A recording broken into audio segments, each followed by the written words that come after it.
Lecture number 6 and let's get started with our new topic today जो कि है exploring more about functions. Okay, so let's create a file lecture6.py. Okay, तो हम फटाफट से हमारा फंक्शंस के बारे में हमें और सीखना है, तो एक हमारा सैम्पल फंक्शन बना लेते हैं. ओके, एक सैम्पल फंक्शन और इसे रन करके देखते हैं. this is a sample function. Okay, let's call this function. all right, saved.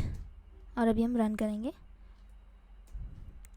यहाँ पे लिख कर आ गया, प्रिंट होके आ गया आउटपुट में, this is a sample function.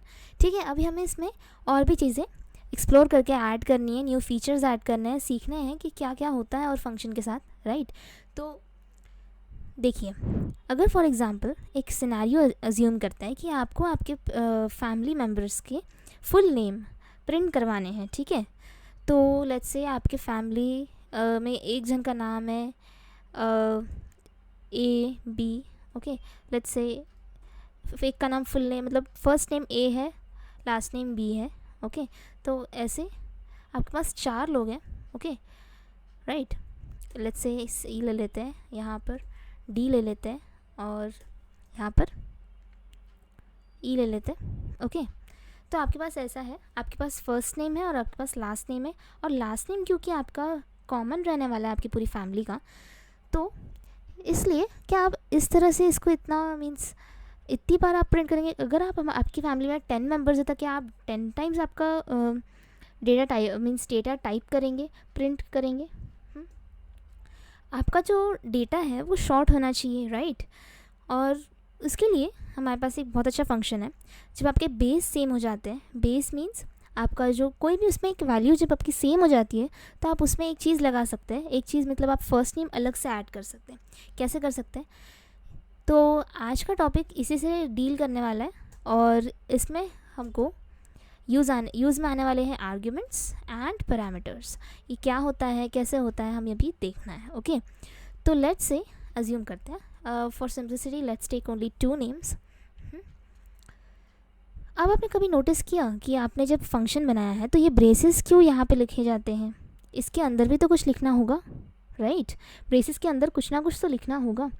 तो यहाँ पे समझ लीजिए मैंने लिख लिया फर्स्ट नेम. ओके, मैंने फर्स्ट नेम लिखा. ओके, और यहाँ पर ये हटा देते हैं. ठीक है, फर्स्ट नेम हमारा खुद से लिख के आना चाहिए. ओके, तो हमारा फर्स्ट नेम है, हम यहाँ पर भी फर्स्ट नेम को कॉल कर देंगे. ओके, अब प्लस आप बस देखिए कि मैं क्या लिख रही हूँ. ओके, तो आपने सैम्पल को एक फ़र्स्ट नेम वाली एक चीज़ पकड़वा दी. ओके, आपने बोला सैम्पल ये लो, फर्स्ट नेम एक नाम की कोई जो भी चीज़ है तुम इसको रख लो.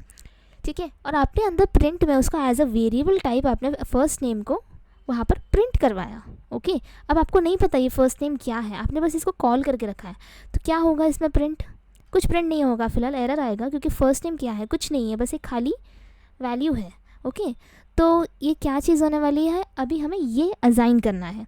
तो आपका जो फर्स्ट नेम आपने जो सैम्पल को पहले खाली हाथ पकड़वा दिया था, अभी आप उसको फर्स्ट नेम की उस चीज़ की वैल्यू देंगे. वैल्यू यानी उस चीज़ की आंसर देंगे, यानी कि फ़र्स्ट नेम क्या है आपका, एंजल. तो एंजल आपने उसको बाद में दिया. ओके, एंजल आपने उसको बाद में दिया. ओके, तो ओके जस्ट अ मोमेंट, आपने उसको स्ट्रिंग में देना है पहले तो, या सो फर्स्ट नेम आपने उसको दिया. ओके, और आपने उसको एंजल नीचे दे दिया. अब देखिए सैम्पल को आपने फर्स्टली एक फ़र्स्ट नेम दे दिया, और आपने जब उसको कॉल किया तो आपने उसको फर्स्टली कोई तो भी एक वैल्यू दे दी. तो इससे सैम्पल को क्या समझ में आएगा, इससे सैम्पल को ये समझ में आएगा कि फ़र्स्ट नेम की वैल्यू एंजल है. ओके, तो अभी हम इसे रन करके देखते हैं. ठीक है, टर्मिनल सेव किया और लेट्स रन इट. एंजल बी ये चीज़ आपकी प्रिंट होकर आ गई है. तो इससे क्या समझ में आता है, अगर मैं यहाँ पे अपना सरनेम लिख लूँ,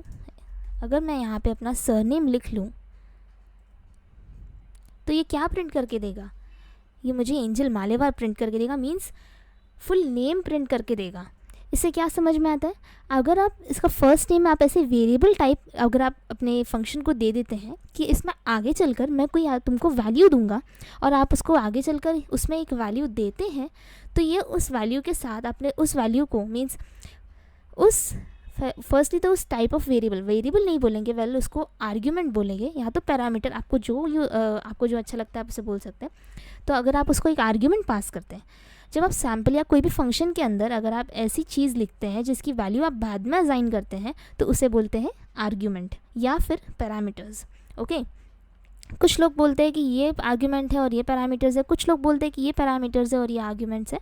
ठीक है, तो इसमें थोड़ा कंफ्यूज होने वाली चीज़ ज़रूर है, लेकिन आप अपने फ्री स्टाइल या आपको जो यूज़ करना है आप वो यूज़ कर सकते हैं।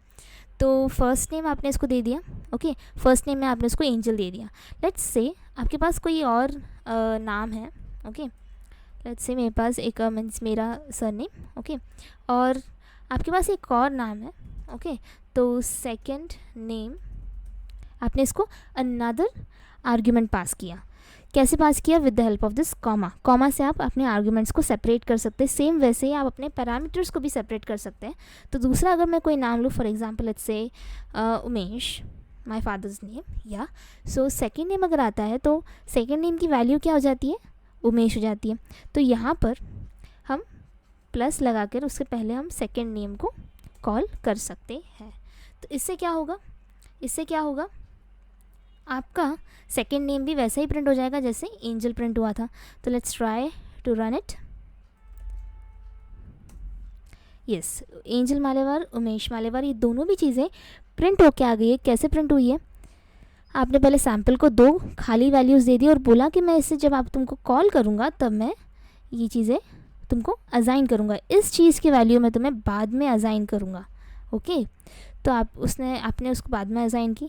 इससे क्या बेनिफिट है, आप लास्टली आप कितने भी उसको आर्ग्यूमेंट्स पास करके लास्ट में आप उसको पैरामीटर्स के रूप में आप उसे अपनी कितनी भी वैल्यूज़ दे सकते हैं जो कि आपने उस फंक्शन के अंदर आपने यूज़ किए। तो इससे ये बेनिफिट होगा कि आपको अगर कभी आपका नाम चेंज करना है, राइट, तो आप इसे कर सकते हैं। ओके, तो आपके पास बहुत सारे ऑप्शंस आ जाते हैं और आपका जो कोड है वो थोड़ा शॉर्ट हो जाता है और आप उसको और अच्छे वे में लिख सकते हैं। ओके, तो इसको बोलते हैं स्टैंडर्ड कोड राइटिंग। ओके, तो आज का हमारा टॉपिक यही था। Thank you so much. I hope that you understood all of that. Thank you.